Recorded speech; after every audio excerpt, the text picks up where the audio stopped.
So my topic is zones of regulation's effect on emotional regulation and social interactions.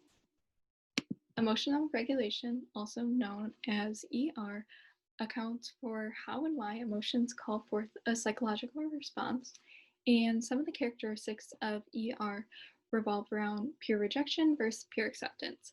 So children with great emotional regulation face pure acceptance, great social support and social interactions, while children with poor emotional regulation face pure rejection, pure isolation, and impulsivity.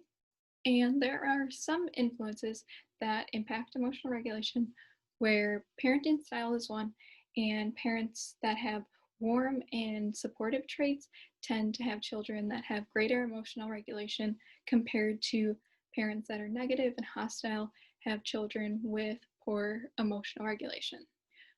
And then there is mental health, where specifically mothers with depression call forth children with negative emotional regulation.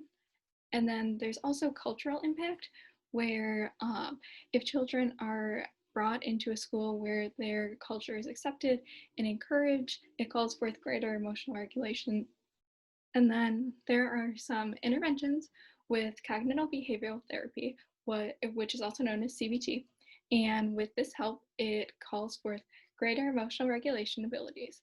And then there's some self-assessment, where peer involvement has increases the emotional regulation in kids where there's greater social support and peer involvement, while children with less peer involvement and calls forth worse emotional regulation.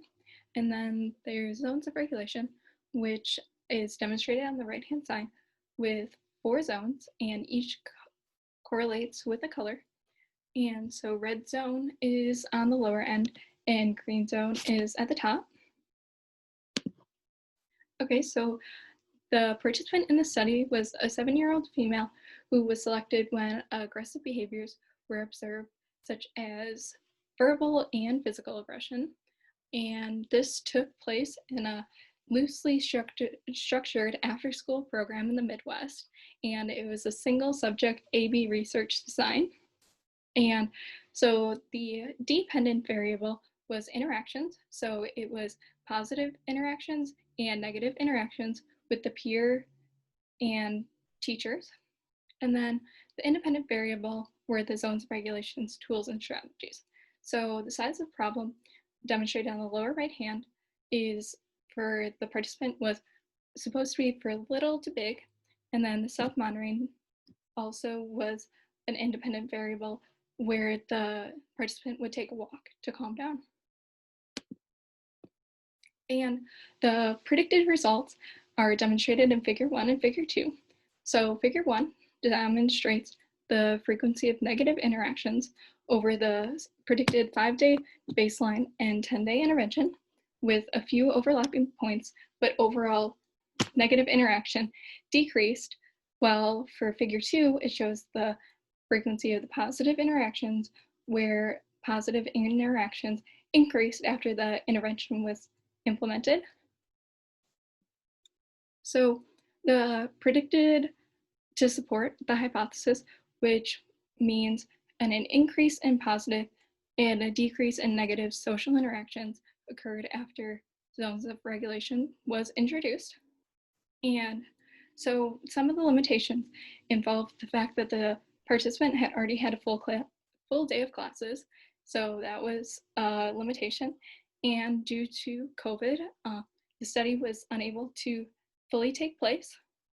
But a strength that came out of it was this took place in a different environment. Most previous research took place in school, and this was an after-school program. And this would hope to help the participant regulate her own emotions better, which can improve her relationships with peers and friends and siblings and teachers and parents in her future. And future research should further look at zones of regulation with peer involvement and emotional regulation in various environments. And here are my references.